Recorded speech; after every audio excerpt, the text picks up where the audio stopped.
అందరికీ నా హృదయపూర్వక నమస్కారాలు. మొదటిగా మన పెద్దపల్లి ప్రజలు ప్రాంతవాసులందరికీ నా హృదయపూర్వక శుభాకాంక్షలు, ధన్యవాదాలు. మీరు నా మీద ప్రేమ చూపించి నాకు ఆశీర్వాదం ఇచ్చి పార్లమెంట్ పంపించినారు.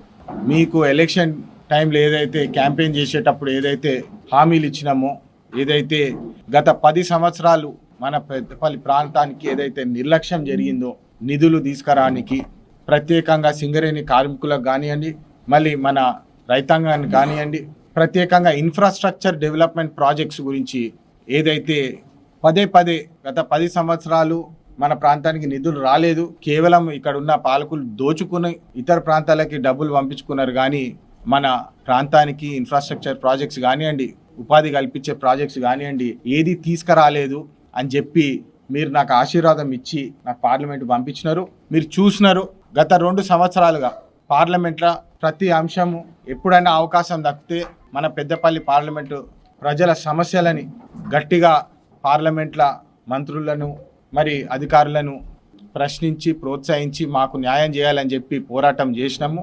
మన ప్రాంతానికి దాదాపు 8,000 కోట్ల రూపాయల నిధులు అలొకేట్ అయినాయని చెప్పి ఈ సందర్భంగా మీ అందరికి తెలియజేస్తున్నాము. మొదటిగా రైల్వే అభివృద్ధి పనులు మీ అందరు చూస్తున్నారు. మనుగూరు ట్రాక్ ఏదైతే సింగరేణి బెల్ట్లను కనెక్ట్ చేస్తుందో, రామగుండము మనుగూరు రైల్వే ట్రాక్కి దాదాపు 4,000 కోట్ల రూపాయలు ఆ ప్రాజెక్ట్కి శాంక్షన్ అవ్వడం జరిగింది. డిపిఆర్ కూడా క్లియర్ అవ్వడం జరిగింది.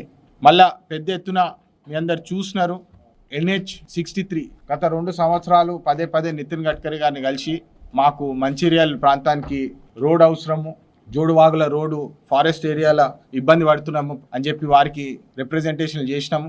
ఆ రోడ్డు కూడా ఇప్పుడు ధర్మపురికి వెళ్ళి ఇప్పుడు చెన్నూరు దాకా మన పర్టిక్యులర్లీ మన కాన్స్టిట్యూషన్ దాదాపు 2,800 కోట్ల రూపాయలు కేవలం మన ధర్మపురి టు చెన్నూరు ప్రాంతాలకు ఏదైతే రోడ్ కన్స్ట్రక్షన్ జరుగుతుందో దాని గురించి అమౌంట్ కేటాయించడం జరిగింది. మరి ఆర్ఓబీలు, ఎఫ్ఓబీలు అనేక ప్రాంతాలలో మనకు ఎఫ్ఓబీలు అవసరం ఉండే, ఆర్ఓబీలు అవసరం ఉండే. కుందన్పల్లి, కున్నారం, ఓదేలా ఇవన్నీ రిప్రజెంటేషన్లు చేసి ఒక్కొక్క ఎఫ్ఓబీకి ఆర్ఓబీకి 80 కోట్లు, 100 కోట్లు, కన్నాల దాదాపు మొత్తం కలిపి ఒక 500 కోట్ల రూపాయలు ఆర్ఓబీ, ఎఫ్ఓబీలు కేటాయించడం జరిగింది.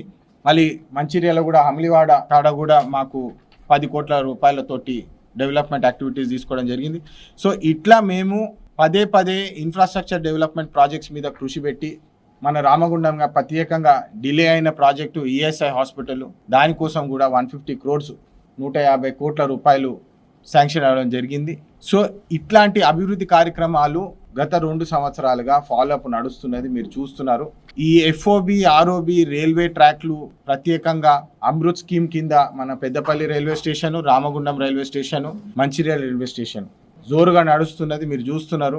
మధ్యలో కొన్ని డిలేలు అయినప్పుడు కూడా మేము పర్సనల్గా పోయి దాన్ని వెరిఫికేషన్ చేసి దాని ప్రకారం మీరు ముందుకు తీసుకెళ్లాలని చెప్పి మేము వారికి రిప్రజెంటేషన్ చేసినాము. మళ్ళీ ముఖ్యంగా అలొకేషన్ సింగరేణి కార్మికుల కోసము రిటైర్డ్ పెన్షన్ స్కీమ్ గురించి మీరు చూస్తున్నారు. దాని మీద కూడా పదే మేము రిక్వెస్ట్లు పెట్టినాము. ఈసారి కూడా మేము దాని మీద పోరాటం చేస్తాము. మరి గత 2 సంవత్సరాలుగా మేము చేసే పోరాటం మీరు చూసినారు. టన్నుకి 20 రూపాయలు చెప్పున కాంట్రిబ్యూషన్ చేయాలా మీరు CMPF అని చెప్పి ఆదేశాలు కూడా రావడం జరిగింది. అది దాదాపు 150 కోట్ల రూపాయలు కేవలం పెన్షన్ ఫండ్కి సింగరేణి సంస్థ అలొకేషన్ చేయాలని చెప్పి వారికి ఆదేశాలు కూడా ఇవ్వడం జరిగింది. మరి ఇప్పుడు తాడిచెర్ల బ్లాక్ 2 గురించి గత 2 సంవత్సరాల నుంచి నిజంగా చెప్పాలంటే నేను ఫస్ట్ టైం పార్లమెంట్ ఎంటర్ అయినప్పుడు సింగరేణి కార్మికుడు లెక్క పోవాలని చెప్పి మీ ఆశీర్వాదంతో నన్ను పార్లమెంట్ పంపించిండ్రు. నేను అట్లనే వెళ్తానని చెప్పి సింగరేణి కార్మికుడు లాగా సింగరేణి బట్టలు వేసుకొని మన కార్మికుడు రిప్రజెంటేషన్ చేయాలని చెప్పి అట్లా పోయి ఓత్ తీసుకున్నాను. మీరు అందరు చూసినారు. మరి ఫస్ట్ క్వశ్చన్ అప్పుడు కిషన్ రెడ్డి గారు క్వశ్చన్ అవర్లో ఉన్నప్పుడు ఫస్ట్ పాయింట్ రేజ్ చేసింది ఇదే. మీ అందరికి తెలుసు, ప్రైవేటైజేషన్ అవుతుందని చెప్పి అందరూ ఏదైతే భయంలో ఉండేనో పార్లమెంట్లో ఫస్ట్ క్వశ్చన్ కిషన్ రెడ్డి గారిని అడిగింది, డైరెక్ట్ అలొకేషన్ చేయాలి సార్, మీరు ఈ ప్రాంతానికి సింగరేణి కార్మికులకి న్యాయం చేయాలంటే మీరు సింగరేణి మైన్స్ ఏదైతే ఉన్నదో డైరెక్ట్ వాళ్ళకి అలొకేట్ చేయాలి, ఆక్షన్లో పోవద్దని చెప్పి వారిని క్వశ్చన్ చేయడం జరిగింది. మీరు అందరు కూడా కవర్ చేసినారు. తాడిచెర్ల బ్లాక్ 2 బ్రహ్మాండమైన ప్రాజెక్ట్ అవ్వబోతుంది. దాని నుంచి దాదాపు 50,000 కోట్ల రూపాయలు రెవెన్యూ స్ట్రీమ్స్ వస్తాయి. ఆ ప్రాజెక్ట్ నుంచి 1000 మందికి లోకల్స్కి ఉద్యోగాలు కూడా ఆ ప్రాజెక్ట్ నుంచి వస్తుంది. దాదాపు 6 మిలియన్ టన్నులు అవుట్పుట్ సింగరేణి సంస్థకు పర్ ఇయర్ అక్కడికి వెళ్ళి వస్తుంది. ఆ ప్రాజెక్టు దాదాపు 40-50 సంవత్సరాల వరకు ఒక 100 మిలియన్ టన్నుల పైన రిజర్వ్స్ ఉన్నాయి దాని మీద. సో ఈ ప్రాజెక్టుకి మన ప్రాంత నుంచి 100% ఉపాధి కల్పించే కృషి మళ్ళీ దీన్ని ఫాలోఅప్ చేసి మీరు చూస్తున్నారు. లెటర్ సంతకం పెట్టుడు ఒకటి, మళ్ళీ ఆన్ గ్రౌండ్ పని అయ్యేది ఇంకోటి. మేము ఖచ్చితంగా దీని మీద మేము దృష్టి పెట్టి ఉపాధి కలిగించే వరకు మేము కృషి చేస్తామని చెప్పి ఈ సందర్భంగా మళ్ళీ తెలియజేస్తున్నాము. బీఆర్ఎస్ బీజేపీ ఇద్దరికి ఈ ప్రశ్న సూటిగా అడగదలుచుకుంటున్నాను. ఎందుకంటే కేటీఆర్ గారు ఆరోపణలు చేస్తున్నారు, సింగరేణి కోసం మేమే ఉన్నాము, చేసేది పీకేది మేమే అని చెప్పి చాలా అహంకారంతో మాట్లాడుతున్నారు. మరి గత 10 సంవత్సరాలు మీరు ఏం చేసింది సార్ సింగరేణి కోసం అని చెప్పి ఈ సందర్భంగా వారిని సూటిగా సవాల్ విసురుతున్నాను. అరబిందోకి వీళ్ళకి వాళ్ళకి మీరు సింగరేణికి దక్కాల్సిన హక్కు ప్రకారము దక్కాల్సిన మైన్స్ ని మీరు ప్రైవేట్ కంపెనీస్ కి మీ దోస్తులకు మీరు ఇయ్యలేదా అని చెప్పి ఈ సందర్భంగా వాళ్ళకి అడగక తప్పదు. 10 ఎంపీలు పైగా పెట్టుకొని గత 10 సంవత్సరాలు సింగరేణి గురించి కానివ్వండి, సింగరేణి కార్మికుడు గురించి కానివ్వండి, ఏ ఒక్కరైనా పార్లమెంట్లో మీ బీఆర్ఎస్ పార్టీ ఎంపీ కానీ బీజేపీ పార్టీ ఎంపీ కానీ మాట్లాడిండా అని చెప్పి ఈ సందర్భంగా అడగదలుచుకుంటున్నాను. ఎందుకంటే కేవలము 2 సంవత్సరాలు ఈ ప్రజాపాలనలో కేటీఆర్ గారు అనేక విమర్శలు చేస్తున్నారు. అభివృద్ధి బాటలో పోవాలన్నప్పుడు వారు అడ్డుకుంటున్నారు. యువకులని వారిని తప్పుదారులు తీసుకుపోయి వాళ్ళ జీవితాన్ని నాశనం చేస్తున్నారు. మీరు చూస్తున్నారు, ప్రెస్లలో, టీవీలలో, సోషల్ మీడియాలో వస్తుంది. యువకులను బడకాయించి నీ మీద 30 కేసులు ఉంటేనే నువ్వు లీడర్ అవుతావు, అబ్బాయి లేకుంటే నువ్వేం లీడర్ అని చెప్తున్నా. అంటే హిమాంశు మీద కేసులు కావద్దు, నీ మీద కేసులు ఉండొద్దు, నువ్వు మంచిగా స్టైల్గా ఇంగ్లీష్ మాట్లాడాలా, సూట్ వేసుకోవాలి, అమెరికాలో పోయి చదవాలి, కానీ మన పిల్లల మీద కేసులు ఉండాలా, జైళ్ళలో కూర్చొని ఊసలు లెక్క పెట్టాలా, వాళ్ళకి పెళ్లిళ్ళు కావద్దు, ఉద్యోగాలు రావద్దు. కేసులు పెడితే ఉద్యోగాలు వస్తాయా, పెళ్లిళ్ళు అవుతాయా అని చెప్పి నేను కేటీఆర్ని అడుగుతున్నాను.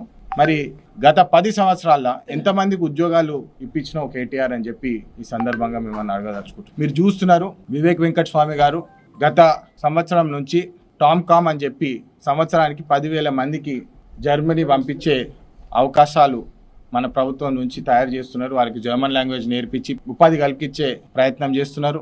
మళ్ళీ ATC centres, advance training facilities, ఇవాళ రేపు ఏఐ చూస్తున్నాము, ఎలక్ట్రిక్ కార్స్ చూస్తున్నాము, ఎలక్ట్రిక్ బైక్స్ చూస్తున్నాము. టాటా కంపెనీ తోటి పొత్తు పెట్టుకొని దాదాపు 25,000 మందికి సంవత్సరానికి ట్రైనింగ్ ఫెసిలిటీస్ ఇప్పించి వాళ్ళకి టాటా కంపెనీలో జాయిన్ అయ్యే ప్రయత్నం చేస్తున్నాము. ఇట్లాంటి ప్రయత్నాలు మేము చేస్తున్నప్పటికీ కేటీఆర్ గారు విమర్శలు చేస్తున్నారు. మీరు ఒకసారి ఆలోచించక తప్పదు. మరి ఇంకో ముఖ్యమైన అంశము, బీజేపీ పార్టీ కార్యకర్తలందరినీ నేను అడగదలుచుకుంటున్నాను. జై శ్రీరామ్ అని చెప్పి మీరు నినాదాలు చేసి మాకు భక్తి లేదని చెప్పి ఎలక్షన్ అప్పుడు కూడా మీరు చాలా కించపరిచి మాట్లాడినారు. ఈరోజు అయోధ్య టెంపుల్లా జై శ్రీరామ్ అని చెప్పుకొని జై శ్రీ మోడీ గారు నేను ఒక చౌకీదారులాగా ఉంటాను, నేను చాయ్ వాళ్ళని, నేను ఇదే అది అని చెప్పి మరి అయోధ్య గుడి నుంచే 250 కోట్ల రూపాయలు దొంగతనం అయితే ఈ చౌకీదారు ఏం చేస్తున్నాడు, నరేంద్ర మోడీ గారు మీరు ఏం చేస్తున్నారు అని చెప్పి ఈరోజు వారిని అడగక తప్పదు. కేవలము దేవుడిని వాడుకుంటున్నారు మీరు, అది చేయడం చాలా తప్పు, మీకు శాపం దాక్కుతుంది. దేవుడు అంటే మా అందరికీ ప్రేమ, మేము కూడా హిందువులము, మేము కూడా భక్తితోటి బతుకుతాము. కానీ మీరు దేవుడు పేరు చెప్పుకొని అనేక హిందువులు ఫండింగ్ చేస్తున్నారు. టెంపుల్ కట్టాలి, అయోధ్య టెంపుల్ రావాలా, మా అందరికి రావాలని ఉందని చెప్పి మేము హుండీల పైసలు వేసి గుడికి పోయి అందరం మనం హుండీల పైసలు వేస్తాము. ఆ హుండీ డబ్బులు దొంగలిచ్చి మరి ఈరోజు మీరు ప్రజలకి ఏం మెసేజ్ పంపించదలుచుకుంటున్నారని చెప్పి సూటిగా నేను బీజేపీ కార్యకర్తలకు నరేంద్ర మోడీ గారికి ఈ ప్రశ్న అడుగుతున్నాను. దయచేసి ఆ 250 crores ఏడబోయినాయో మీరు జవాబు చెప్పాలా. ఎందుకంటే కోర్ట్ ఆర్డర్ వచ్చినప్పుడు నరేంద్ర మోడీ గారే కోర్ట్ ఆర్డర్ తీసుకొచ్చినా అని చెప్పిండ్రు. ల్యాండ్ విషయంలో నరేంద్ర మోడీ గారే నేను ల్యాండ్ తెచ్చుకొచ్చినా, నేను ఉంచున్నా అని చెప్పినారు.